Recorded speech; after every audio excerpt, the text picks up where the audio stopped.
Adil Shah perturbed. The court of Adil Shah at Bijapur was passing anxious days. You know why? Well, due to the growing exploits of Shivaji. The Sultan summoned all his Sardars to court to take stock of the situation. All the Sardars, including those known for their exploits and those comparatively unknown, attended. Badi Sahiba, the Dowagar queen who personally looked after the Adil Shahi administration from Bijapur, was also present. The one question before the assembly was how to bring Shivaji to book and break his revolt. Badi Sahiba asked a straight question to her Sardars.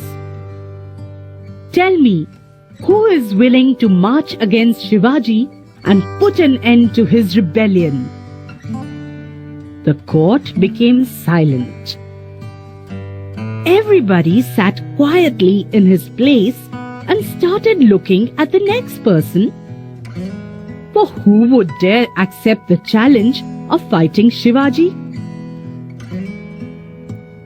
Just then, a giant of a man came forward and bowed respectfully before the throne.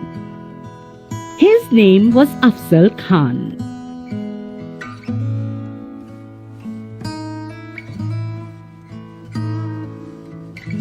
The Khan accepts the challenge. The Khan accepted the challenge and picked up the betel leaf from the salwar as a mark of acceptance. Shivaji, who is Shivaji? He said. I shall arrest him and bring him here, or if that is not possible, I shall bring his dead body. Afzal Khan was one of the mighty Sardars at the court of Bijapur. His physical prowess and strength were unbelievable. You know, he could bend a crowbar with his bare hands. He was a past master in achieving his end by any available means. This Afzal Khan had accepted the challenge of bringing Shivaji to court, dead or alive. The court was highly pleased. Everybody thought that it was the end of Shivaji and that he would be brought to Bijapur, either alive or dead. Afzal Khan left Bijapur in great pomp. He was accompanied by a huge army fully equipped for battle. He was previously the Subedar of Vai for 12 years and knew the country well. He marched on Maharashtra full of pride and confident of success. Swaraj in danger. At this time, Shivaji was at Raigad. He got the news of Afzal Khan's movements. He immediately saw that his Swaraj was in great danger. But he did not lose courage. He knew that the Khan was full of stratagem and had a huge army with him. Shivaji's kingdom was very small in comparison, and so was his army. He could see that he could never hold his own in open battle against the Khan. His only hope was in some strategic move that would take the Khan by surprise. In consultation with Jijabai and with her blessings, Shivaji Maharaj shifted his headquarters from Raigad to Pratapgad. Afzal Khan's counter move. When the Khan learnt that Shivaji had moved to Pratapgad, he became very angry. He was aware of the difficulties in conquering Pratapgad. It was surrounded by thick forests and high hills. There was no proper approach road to the fort, and it was very difficult to move his artillery. Besides, the jungle was full of wildlife. The Khan initiated many moves in the hope of bringing Shivaji down to the plains.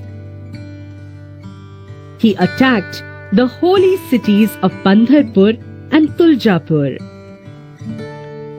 He harassed the people. He was hopeful that these tactics would bring Shivaji down to the plains. But Shivaji proved too clever for him. He refused to leave Pratapgad. Then the Khan changed his tactics. In a spirit of apparent friendliness, he sent a message to Shivaji. "You are like a son to me. Come and see me. Return our forts, and I shall see that the Adil Shah makes you a Sardar at his court."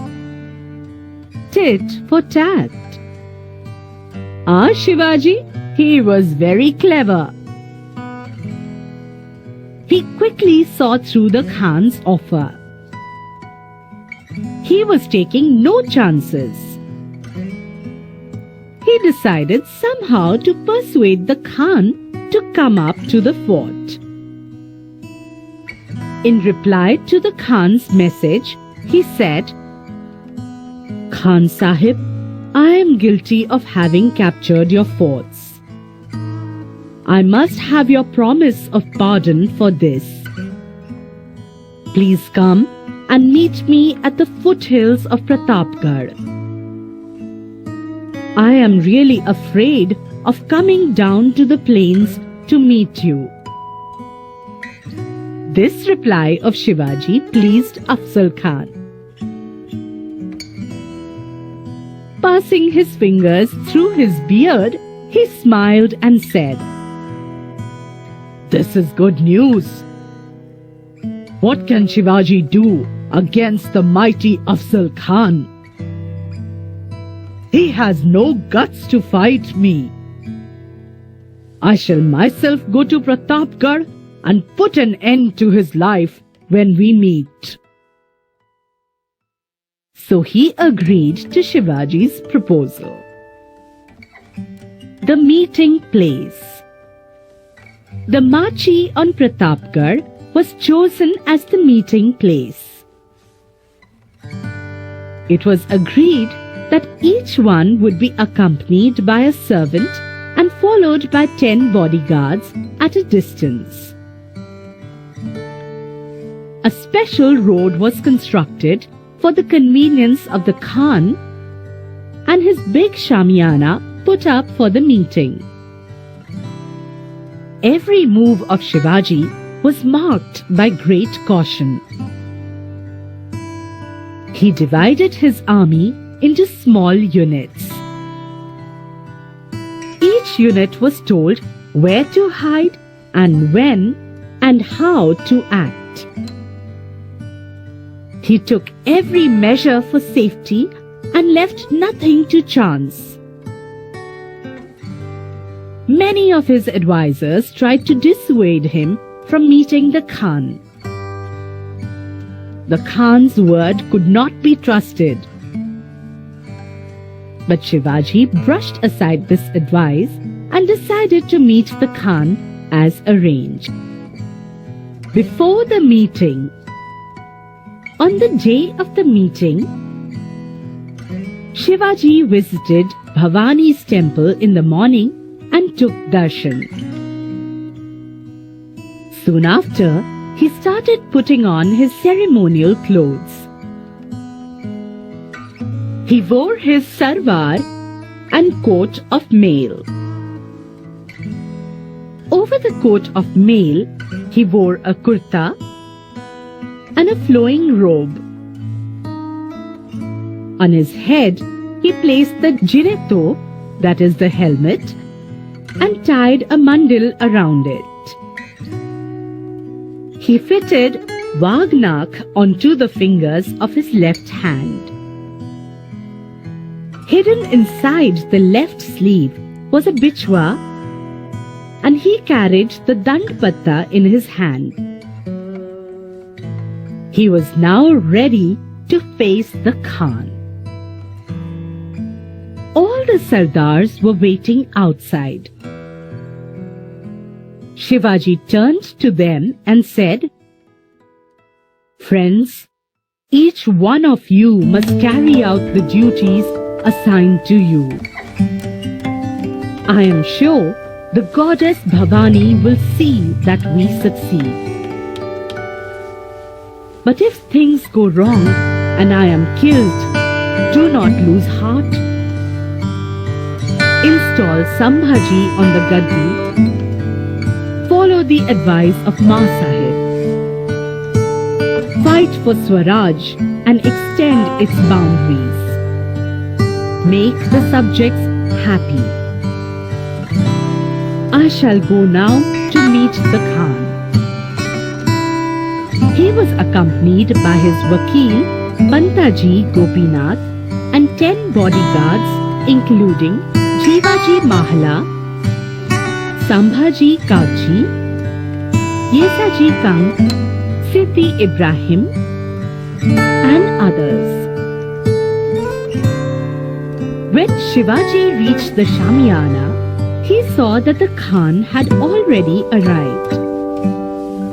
He was busy planning his future moves. Standing by his side was an armed soldier, Bada Syed by name. He was highly skilled in the use of dandpatta. Shivaji came to the entrance of the Shamiana, but on seeing Bada Syed, he stopped and would not proceed further. The Khan asked Shivaji's Vakil why Shivaji stood at the entrance instead of coming in. The Vakil said, "He is afraid of Bada Syed. Please ask him to go away."